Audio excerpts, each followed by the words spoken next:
You're listening to a Comics XF podcast. X-Men. Get it!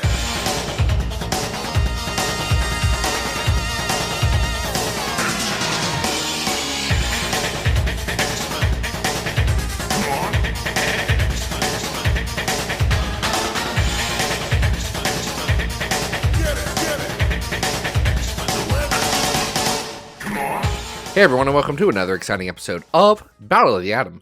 This is your weekly X-Men podcast. We rank every story from A to Z. I'm Adam. And I take offense to the fact that you and Anna thought I wasn't going to listen to that episode.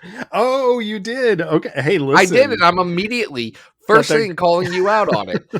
Here's the thing, Adam. I like this podcast. I only do this podcast because I enjoy it. So on the off chance that I don't get to live it, I do want to experience it.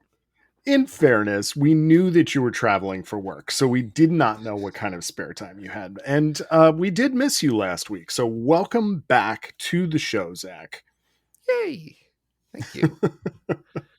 I hope we did you proud while you were gone. I had a great time listening to you and Anna talk about some X-Men comics with Skids. I was sad because I like Skids, actually. It was a fun episode. There was actually some really cool stuff in there. But we are talking about some extra cool stuff this week. I mean, this is like super rad.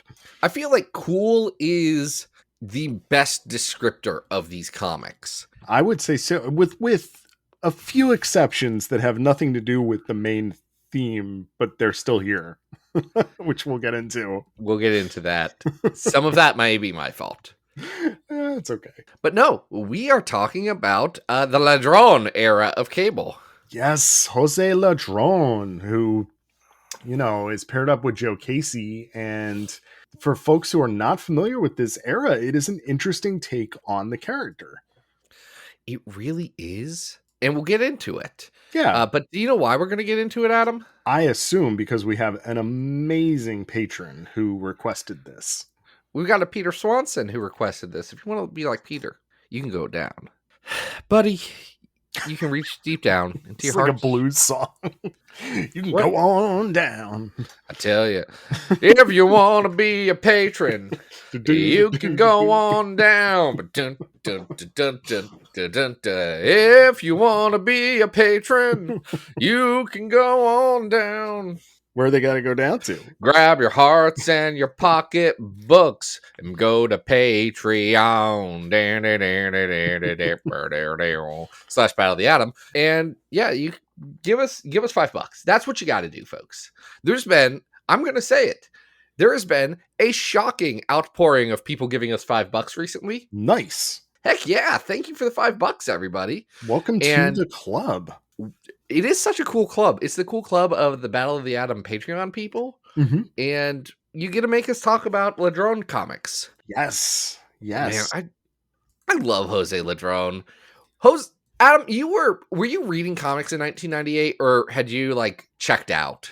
I was completely checked out. So at this point I am starting college at the Marvel At the Marv Wolfman School of being a good Marvel man. At the Maryland Institute College of Art. And I'm at the point in my life where I'm like, superhero comics are for babies. I'm going to read Fantagraphics and, you know, graphic novellas, etc. And, you know, I slowly realized that was a silly thing to be thinking at that point. But I was not reading, and I think I really would have enjoyed this if I was, because this is not the take on Cable that we're used to. Hey, would you believe that Jose Ladron's... Would you believe that his website has not been updated since 2004? Oh, wow. I hope he's okay. But I mean, I've got to imagine Jose Ladron is doing things that aren't comics. Like, he has drawn many things since then that actually, no, I take it back. I found an old website that hadn't been updated since 2004. So this isn't his current web presence. No, his current web presence is updated and says that he's working with the guy that didn't make Dune that one time. Oh, wow. Okay. Which seems like a great fit. Oh, his commissions are open. Let's see. And what's that go for? What is a Jose I don't know. Ladron It doesn't have prices, but yeah. We could just email Jose Ladrone right now. That doesn't matter. We need to get out of saying that on air. Well, Fun fact, me and Jose Ladrone are third tier connections on what's that thing called? LinkedIn? On LinkedIn. Oh boy. Yeah. Wow. Well, Jose Ladrone, for people who are not familiar with his art style, is doing sort of a 90s update on classic Kirby. So a lot of the hallmarks of what Jack Kirby was doing in terms of wide faces, big chunky The largest man fingers. you've ever seen. Yeah, very big, bulky, kind of blocky, humans and superheroes. And then also those super intricate, detailed backgrounds with lots of little wires and components and things going around. He's got all of this going on, but it isn't just a straight up copy of Kirby. It is very much a homage and an update on that style, and it is beautiful. I'm going to be very reductive and say, if you take like Jack Kirby and Moebius and smash them together, this is kind of what comes out. Yeah, which is a good combination. Honestly. Yeah, I was going to say that's not a far off, combination to explain the style, which makes it very odd to see on a book like Cable, where so far the book is kind of meandering between some of his time traveling exploits. Like the book started with him in the future, and then we've also gotten some sort of X-Force adjacent stories. I mean, that's what it has been essentially up until this point. Yeah. It's X-Force 2. Right. And that's not what this is. Casey and Ladrone take it in a completely different direction. And why don't we jump in? We're going to start with issue number 54. Yeah, we're going to start with issue number 54, Jungle Action. Jungle Action. I love Jungle Action, of course, being the name of a comic where like Black Panther was in. Mm-hmm. It's where the Panther's Rage story from Don Gregor comes. That's the story where Killmonger throws him off of a waterfall. Yeah, classic stuff. The one that Killmonger's in. I actually read that for the first time not that long ago. I am pretty sure a reprint of that is sitting on my coffee table, and I have yet to read it, so it's on my list. It is a very interesting. It is a comic that needs to be taken in the context of its time. Not that the material is necessarily bad, but because it is a 70s comic that is trying to learn how to do serialization. Sure. Which like they didn't really do a lot of. What's fun about this particular issue is that Cable is basically being dropped in literally. Like he literally fell from space and landed on the outskirts of Wakanda and is rescued by the Wakandans. And so he's quite literally dropped into a Black Panther storyline involving Black Panther, one of his, I guess, distant relatives who's Joshua Toby from the Jack Kirby Black Panther run. Oh, okay. All right. And then we also get a classic Black Panther villain here with the man made of sound himself, Claw with a K. You know I love Jack Kirby, right? Yeah. Claw is not one of his best work. Claw is I think the last time we saw Claw on this show was with the Dazzler becomes Herald of Galactus arc, and he's not great. On Marvel Snap, he can be very handy. He does power up the location next to wherever you drop him to, but this is a fun kind of issue because Claw is not doing so well. And the way that they resolved the story with Claw is really funny. So what you get is Black Panther meeting Cable. And they're like, we don't really know each other. Right. You seem pretty chill. Mm-hmm. Right. Okay, we're like, Black Panther doesn't go into like the let's fight this guy mode. He's like, oh yeah, we can hang. Oh, he's like, let's get this guy some medical attention so that we can introduce Tobe, right? So yeah. And Cable's basically like, what's up with this Wakanda place? I'm just gonna walk around. And he's like, this place is great. And much like every other white person, Cable finds Wakanda and says, Are you serious? This rules. Yes. I do love when Black Panther kind of takes him downstairs and it's like, here's our vibranium research labs. And Cable's like, yo, this is sick. This is great. You know? The thing that Joe Casey does with Cable, and I love this, is that Joe Casey was like, okay, but what if Cable was a dude? Like, Right. what if he just was a person? Uh-huh. Give him a little bit of internality. And then what do we want to do with Cable? Well, we got this guy who draws in a Jack Kirby fashion. I do wonder if this was one where like Ladrone was asked, hey, got anything you want to draw? Right. And he was like, hey, let's do a Black Panther Wakanda, because it allows him to do a lot of those really fun Kirby tech backgrounds that you see in this comic that are really well done. So the Dr. Cousin is interested in spreading Wakandan military. It's a very Killmonger plot. He wants Wakandan technology to be out there in the world. Claw is using him because Claw is dying, apparently. And when it all comes to a head, I did love this because earlier in the issue, they introduced this concept of the vacuum tubes that they do some of their research in. And they basically fight Claw and stuff him in one of these tubes. And they're like, guess what can't exist in a vacuum? Sound. And what are you made of, Claw? Sound. And the boof, Claw is supposedly gone. It's such a literal and silly joke that I have to appreciate it. Vacuum tubes are a real thing, right? Like that's yeah, but it's really funny to stuff Claw into one of them. Yes. Oh no, that's a great idea. Just so you can make that joke. What would be really good is if they took it a step further and stuck Claw in the Claw's at a concert, and they stick him in the vacuum tube of an amp. Because then it's like, oh look, you were so powered from all the sound and music or whatever. Anyway. Hit me up, Marvel. I'll write a Claw story. I don't care. It'll be bad. I don't know how to write comics, so you won't like it. But it's a fun comic.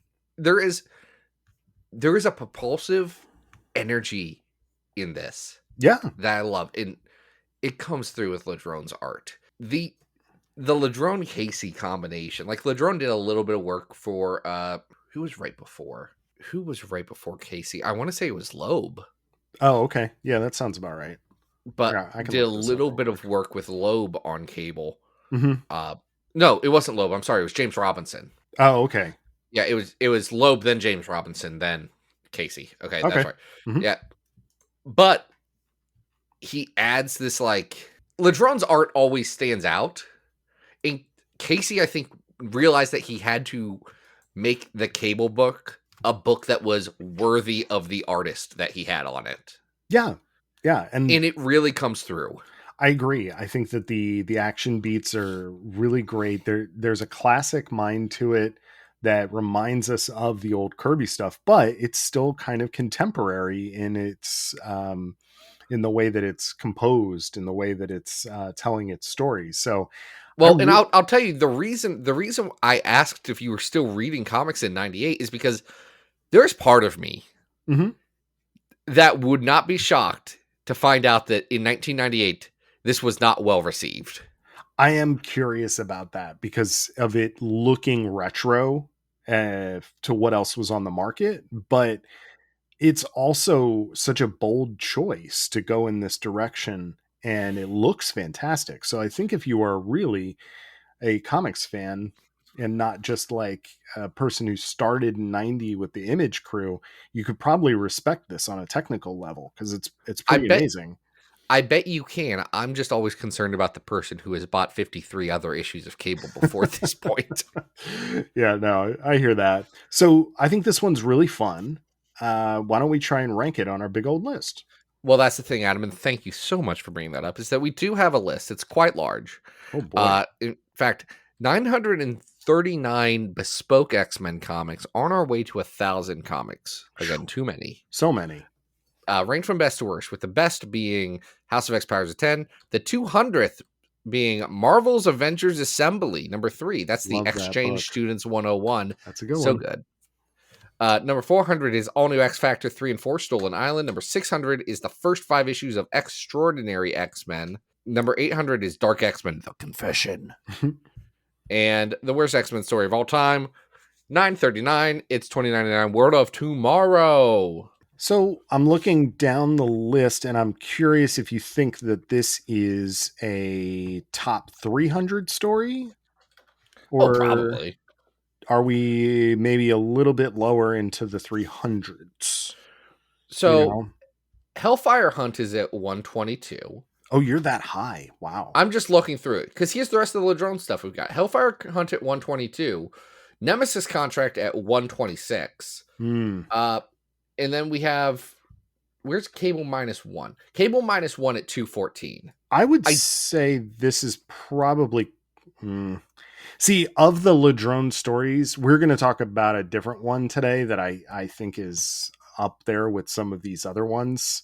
This one is a good standalone story. It's a good comic, but I don't know that it's probably closer to Cable #1 than the other stories. I think it has to be below Cable -1 because, like, Cable -1 really is a one shot of them just letting Ladrone go wild. Oh yeah, yeah, it's an artistic showcase. It really is. So I would put this probably like 245. We got Magic Volume 2. I don't think this is as good as Magic Volume 2. I am continuing to move down the list. I do think that, let's see. I'm going to ask you this. This is probably better than Cable and X-Force 1 to 5 at 269. Yes, I would agree with that. That's about where I was looking too. I picked a little bit lower. I picked the Bishop one because I was like, Adam's going to have thoughts on Bishop. No, I think this is better than that. I think this is better. You're right. I think this is better than Cable and X-Force wanted. It's better than Arms of the Octopus at 253. Yeah. Like I think we're in this like 240 zone here. Well, 249 on the list right now says Uncanny X-Men Volume. Oh no! What could that possibly be? That's not good. I'll find it. There's another one at 247 too. What is that? What have we done? Adam, I'll fix that in post. Is this better or worse than Psywar? I like this better than Psywar, even though Psywar is fun. But Psywar has maggots, so I don't want to, diminish. It's probably just as good as Psywar. Yeah. So hold on. Let's go to the 240s on the list. Okay. I have figured out what those other ones are. Oh, good. They are Bendis Uncanny stories. Oh, okay. So that's volume 3. Yeah, the first one is 17 and 18, which are I don't know which ones those are. Tell me which ones those are. I'm not worrying about that. Let's just get up on the list. Hold on. Oh no, it's the one where that's the one that has the Eva Bell comes back. Oh right. And then also there's that really good art in that one. Mm-hmm. And then below that, the other one's X-Men versus S.H.I.E.L.D. I'd say this is better than X-Men versus S.H.I.E.L.D. Exactly on par with Psywar. All right. Well, I'm going to leave it up to you. I'm going to put it above Psywar. All right. Because you said so. Okay. I just, when maggots involved, I like to give you the option there. So this and is I appreciate that. This is our new 248 Cable number 54 Jungle Action. I noticed, Zach, that our next selection, which you paired with this, involves the Cursed Tomes themselves. Beep beep beep beep beep beep beep beep beep beep beep beep beep beep beep beep beep beep beep beep. It's an X-Men update because we're talking about an X-Men crossover. Oh boy, boy! Way to kind of. I had a rough day today with some flat tire action, and way to take the air out of the tires here, Zach. With some X-Man. Hold on, Ladrone does do the cover to Cable 63.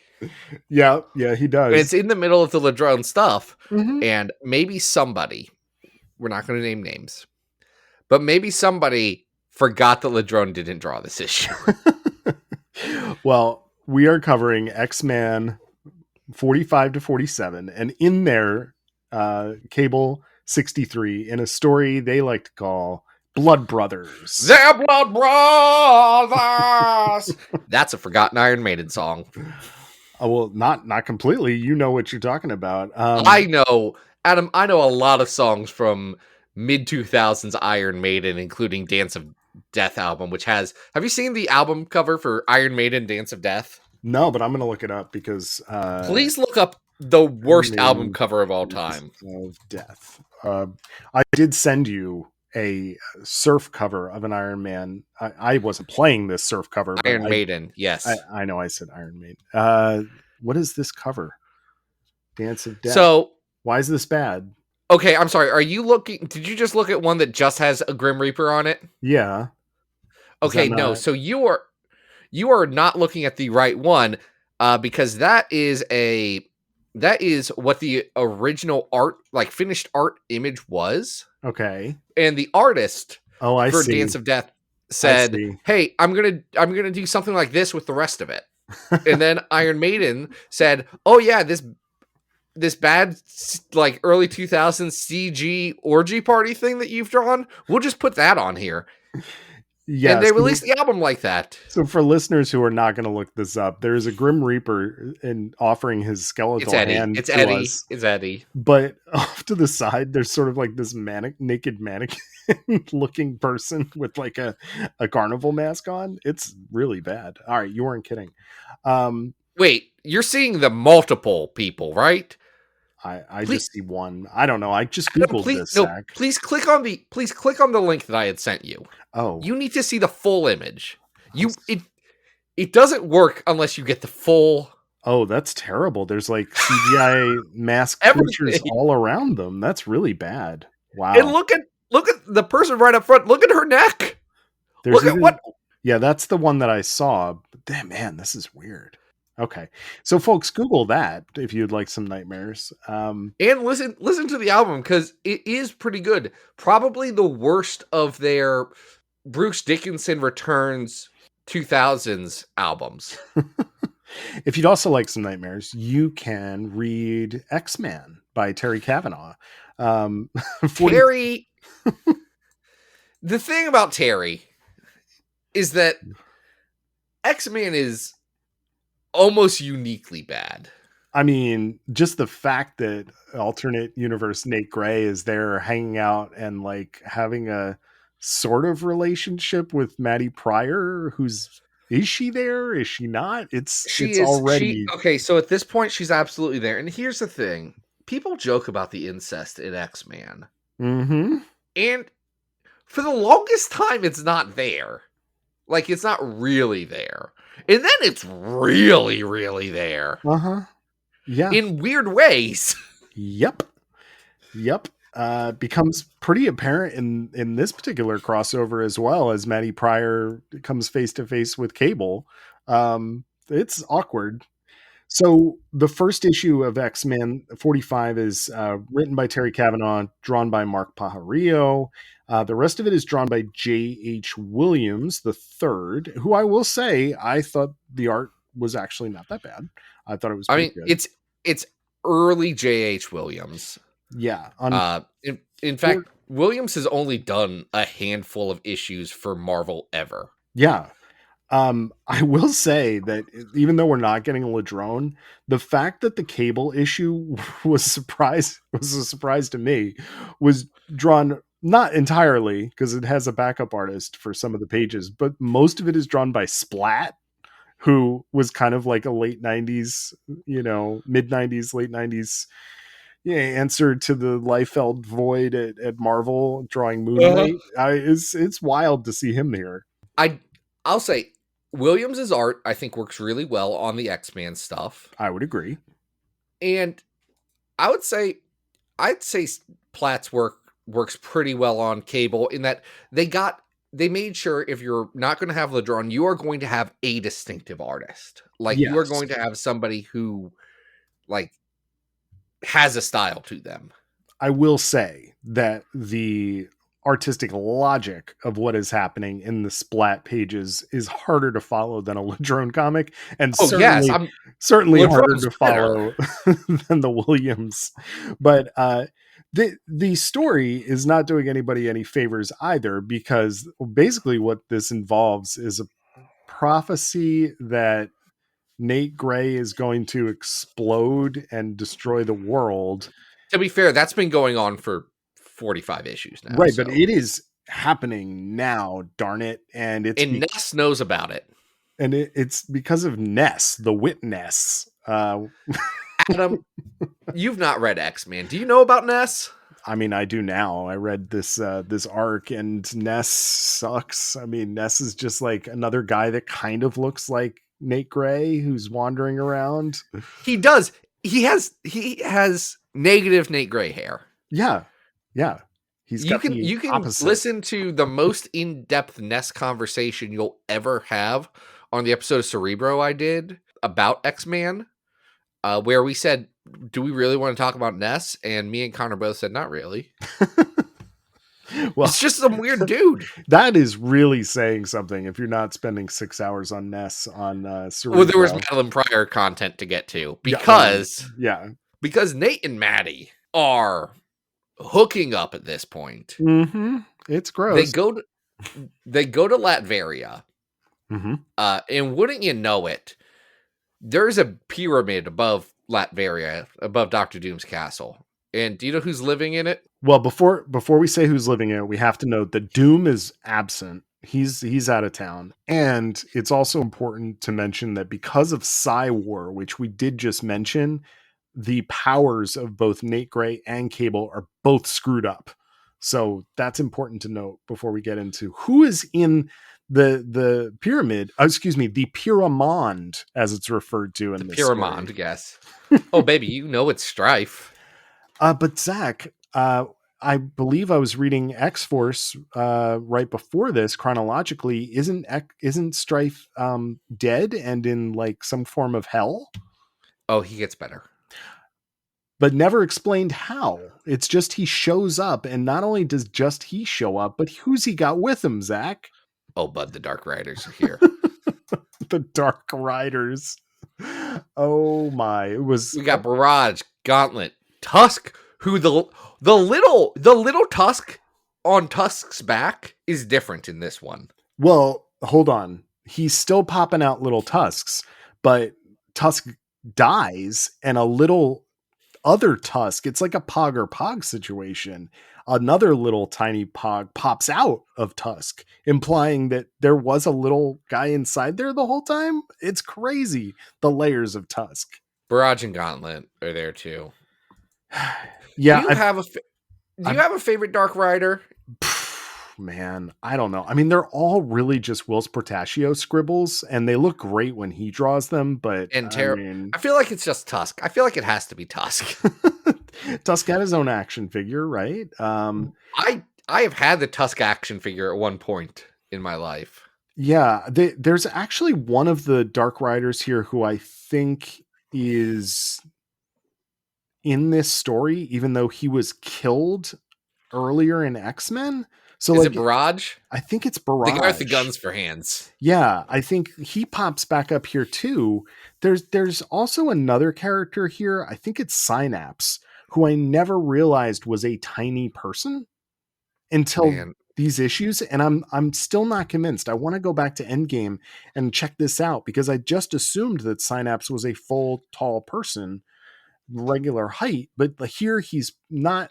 I'm not calling him a little person. I'm saying he's literally like a miniature person. Yeah, it's comic book little.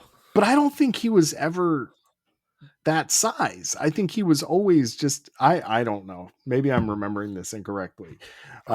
Just wild choices being made all over this story. And Strife basically wants to absorb Nate Gray's powers by using a Dr. Doom machine. That's really all that's going on here. If I had a nickel for every time that happened to Nate Gray, I'd have close to a quarter at this point, which is a lot. Yeah, many people want to suck the power out of Nate Gray. I just don't think we really needed 3 issues of X-Men and one more issue of Cable to tell this very bland story. This is a 2-issue story max. Because Madeline, Strife ends up convincing / kind of seducing Madeline. 3 layers of creepy here, right? It's 2, because Cable's like, oh, hey, what are you doing here, Mom? It's awkward. Cable at least does not have sexual tension with this woman. No, he's offended that she's there. Mom's in quotes, you know what I mean? He's like, come on, Yeah. he's just never gotten over the part where she tried to sacrifice him to demons. Yeah, I think that's fair. But If anyone can still be mad at Madeline Pryor, it is Cable. He Mhm. was the baby she tried to murder. Explicitly that baby. Yeah.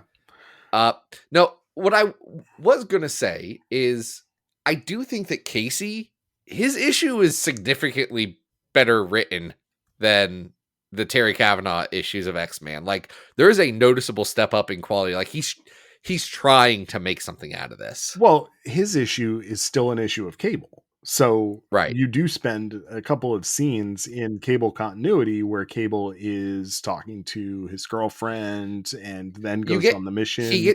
It's where he tells Stacy, the girl he's seeing at the coffee shop diner, that Yeah. he's a mutant. Right. After he body slides into the supply closet of the diner she works at, which is pretty great.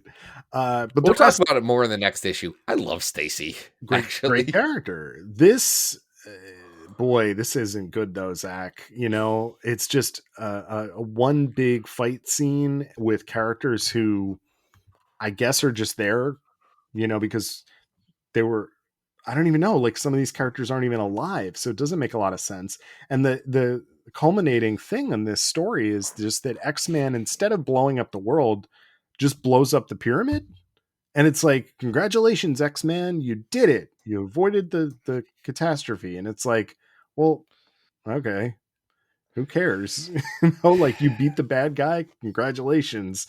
There's so few people who care about the book X-Man in this world, and I'm not even sure I'm one of them. Yeah, I don't think you actually are. I think it's one of these things that's like fascinated by him. Yes. You know, it's like how I was walking out of Deadpool and Wolverine. You know, I was stymied by it. And actually, no, that's a bad comparison because like that's a billion-dollar global blockbuster that I just don't understand why other people like. And that's why the metaphor doesn't work, because nobody likes X-Man. Literally no one likes X-Man. Let me tell you about last week, Adam. Last week, I was on a work trip, multiple nights, had nothing to do. Yeah. Like I was going to a factory, so, and I wasn't like taking a customer there anyway, so there was no entertaining to be done, and I especially don't want, when I'm traveling, don't want anyone entertaining for me if they're in their hometown. Like I'm like, you're on a regular week. So across from my hotel, I could have walked right to a movie theater. And you didn't. I could have been like, I got nothing better to do. Here's $10. I'll watch this movie. And I said to myself, I'd rather watch episodes of Community. Here's a fun Community joke that's relevant that I didn't know. There's a joke in Community where I think Troy says, yeah, Britta's the worst. She thinks her favorite superhero's name is X-Man. Yes, and that's a good joke. I feel like X-Man is the most Britta Perry superhero. Zach, you know what you just did? You brought it all the way back. That was an amazing transition. I know. We should rank this because I want to talk about the third story. I don't really care about this one. I don't really care about this one either. J.H. Williams looks great, but it's J.H. Williams. Like, you knew that. Great art for a very bad story. We have X-Man number 30 all the way down at 622. I don't think this is as good as that. I also don't think it's as good as the Age of Apocalypse X-Man at 698. This isn't as good as that.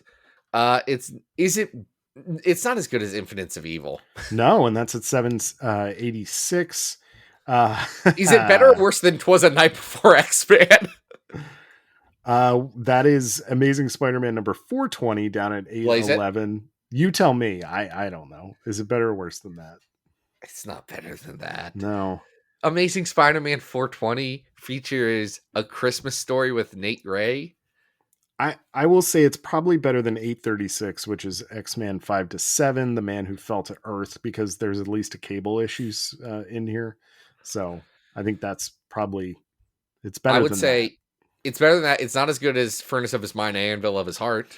No, and that's currently at 828. Is it better or So worse than X-Men or X-Men Alpha Flight? it's probably about the same, you know? I'd say it's a little better. I'd say it's a Okay, smidge better. So we can put this as our new 829. How does that sound? 829. It sounds great to me. All right, great. So this is X-Men and Cable Blood Brothers, and I don't Do, recommend do, that one so much, but I do. do recommend this last story, which starts with Cable number 65. You know we got Ladrone.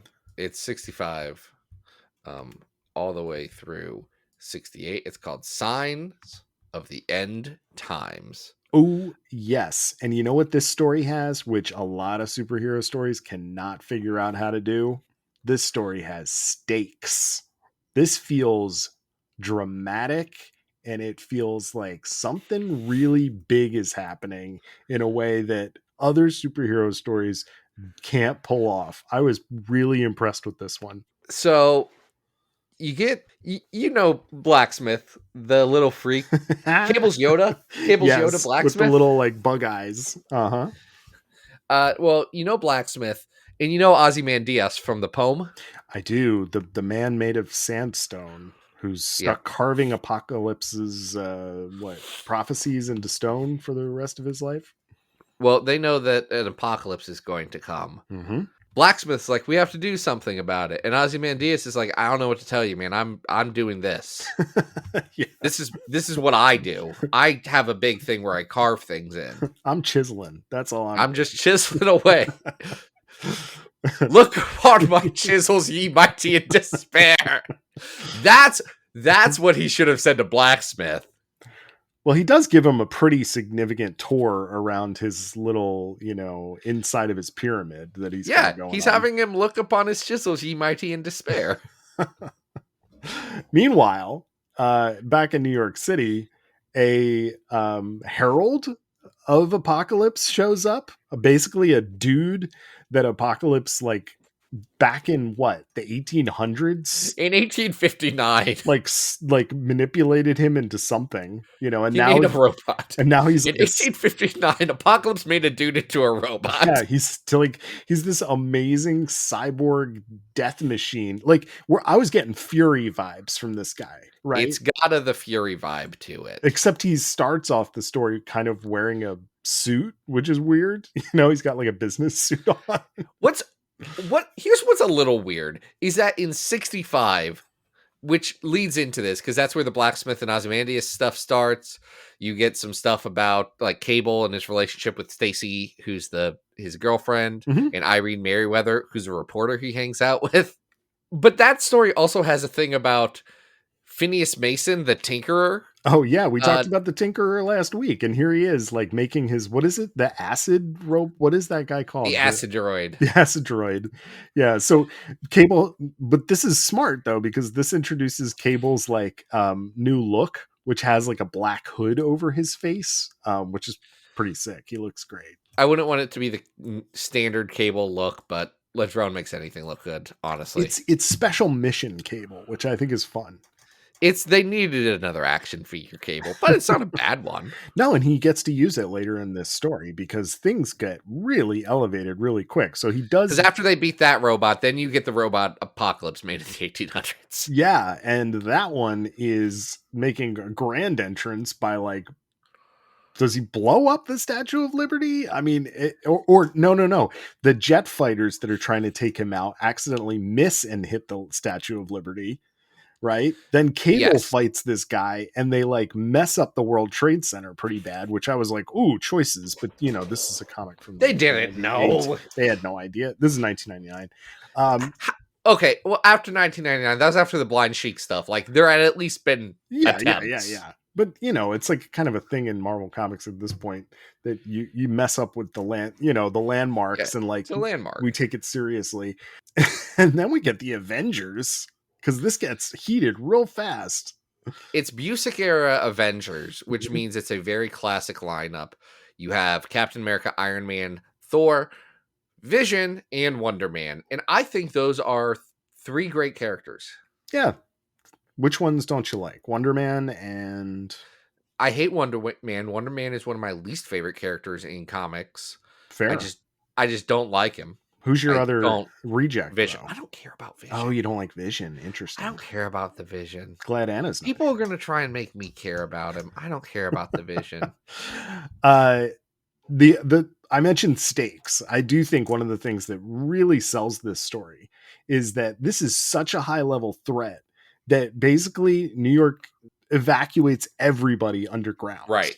Which is not, like, we're so used to all of these event comics where, like, a war of multiple dimensions, and it's just like, bystanders, they're getting eaten by dark elves, who cares, and here they're like, no, we need to get everybody underground because this thing might actually blow up the entire city and we don't want anybody to die. It's one thing that I do find missing in a lot of comics of recent years is that there is not a connection to the non-superhero world. Exactly.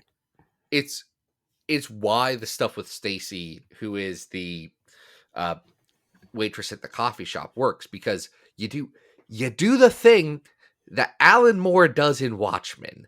And folks, if you just need ideas, just read Watchmen and be like, just steal one of them, because people don't steal the 9-panel grid. Don't do that one anymore. That's a little done to death. But just steal one of the Watchmen ideas and just do that. Because that's why it's good. It is not because it's a Watchmen stealing thing, but because it establishes the human stakes for the tragedy at the end of Watchmen, which is what Casey is doing here, is establishing, hey, here's some people that Cable cares about in New York City. He cares about Stacy. He cares about Stacy's brother. And it's pretty well connected too, because we were talking about the Blacksmith and Ozymandias stuff, but Ozymandias just keeps telling Blacksmith over and over, it's happening. Like, just get used to it. Like, New York is it's a trolley problem at the end of this, and he's basically telling Blacksmith, who's then telling Cable, you can either save the future and let this happen, or all of New York gets destroyed, right? And Cable's like, well, I'm not going to let New York get destroyed. My girlfriend and her boy and her son live here. It's her brother. It's her brother. Oh, sorry, it's her brother, Kenny, who we are. I will say, I mentioned this before we, started recording this. It is interesting to me how often they have to. Joe Casey is constantly reminding us that Kenny has Down syndrome, like every issue. And I realize that it's, every issue could be somebody's first. But it is really annoying how many times he reminds us of that and doesn't just let Kenny be a character, and just gets kind of distilled down to that. I would say Kenny gets to be a character in other places. And generally, I feel like for 1999, it's handled about as sensitively as possible. Like, I agree. People have stakes in it. Like, Kenny has his own character, and Stacy has her own, like, human feelings about being a caretaker for her brother. That is true. It's just interesting to me how it's, and I think maybe reading this on a monthly basis, I might feel differently, right? Because I'm reading it all at once. But it is really remarkable how well this goes when you have, not only they go up against this thing, but they lose. And then they have to, like, send it. Thor sends this thing to another dimension, and it pulls a Fury and comes back and is like, oh man, what the heck are we going to do? And Cable is finally able to defeat this thing. I was just, like, blown away by this. This is, like, really, really good comics. It's like, I don't want to say, how do I want to say this? It's like distilled, excited Marvel comics. Mm-hmm. Like, it's the kind of stuff that I love in comics. It's incredible, kinetic, fun action. It is humans at the center of the story. It's a plot that is moving forward and making you feel a little bit. And it's pulling all of the smart strategies for making you care about characters punching each other. You know what I mean? But the other thing that's really important here, and I do want people to search this out and enjoy this story, the art is killer.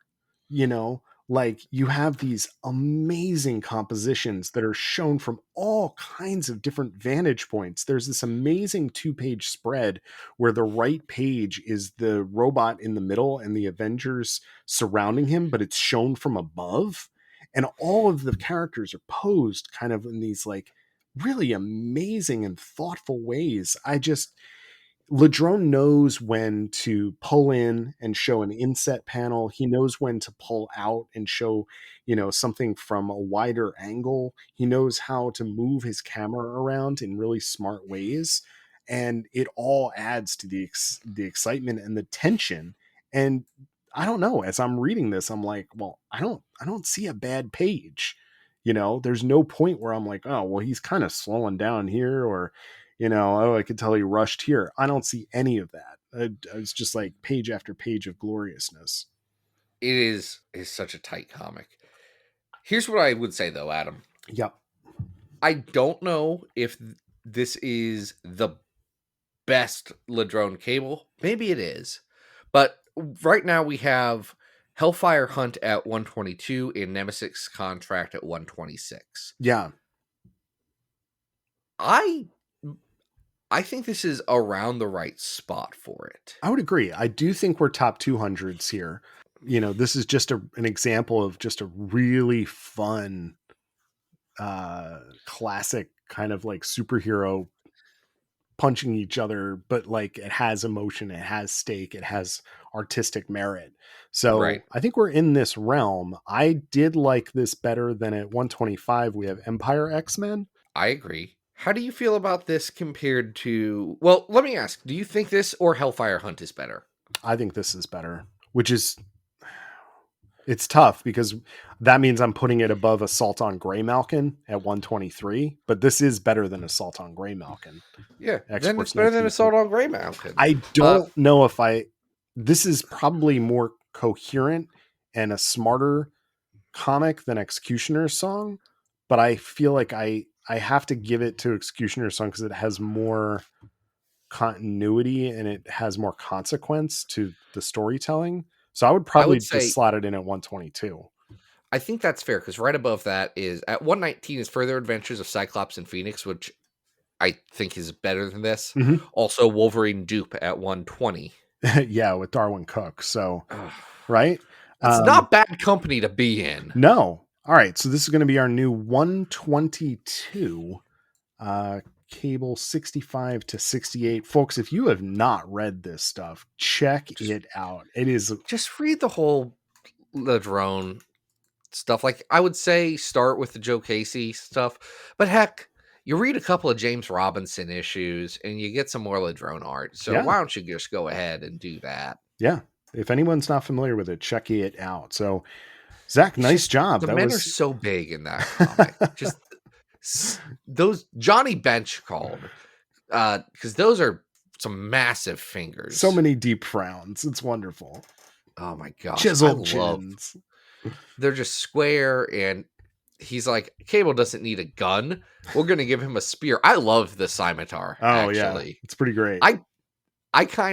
I think that you should give him the scimitar. Or if not him, give Hope the scimitar. Hope doesn't exist anymore. Well, crap. Not at present. Figure out someone to get the scimitar is what I'm saying.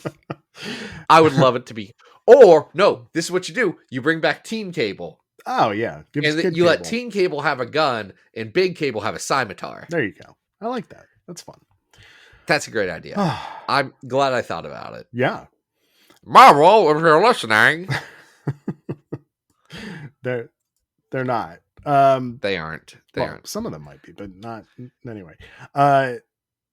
That was good. That was 3. Congratulations. That was 3. That's the end of our episode proper. Yes. I want to thank Peter Swanson. Thank you, Peter. Because this is such a hot pick. Mm-hmm. Did you know that I had someone else ask this week about doing Ladrone Cable for an upcoming episode? And I said, that would be great. Here's the thing. I'm not sure there's much of it left. Yeah, given what I laid out, I was like, it would have to be these 3 things, and that's it. Well, who knows? They were like, okay, we'll figure something else out. Yeah. I'm sure we'll cover it eventually. if you want to be like Peter, I sang a song at the beginning of the episode. Go listen to that. You can buy it on iTunes and Spotify. Sure. No, you can't. It's fine. Adam, what do you got going on? This show, folks can always follow me on social, Adam Reck on Instagram and Blue Sky, Arthur Stacy on Twitter, and Zach, what do we have going on next week? I think we're gonna have some beef. Call a butcher. Whoa. We got beef. Not beef from the Hellions, though. We have to be specific. Not here. beef from the Hellions. Adam, can you tell me more than one thing about beef from the Hellions? We got into a conversation on the Slack today about the educational merits of the Xavier Academy versus the Massachusetts Academy, and how I think Austin suggested that all of the Hellions just got into Ivy League schools because of Emma. So he was like, yeah, you know, Kitty Pryde is being forced to go to boarding school in Excalibur, and yet beef is like at Yale. The idea of beef going to...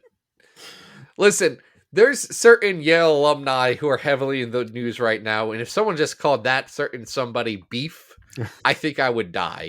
What a weird dude.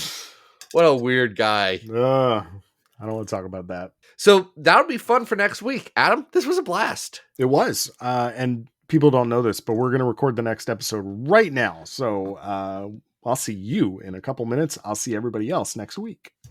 All right. This has been Battle of the Atom. We hope you survived the experience. Get it!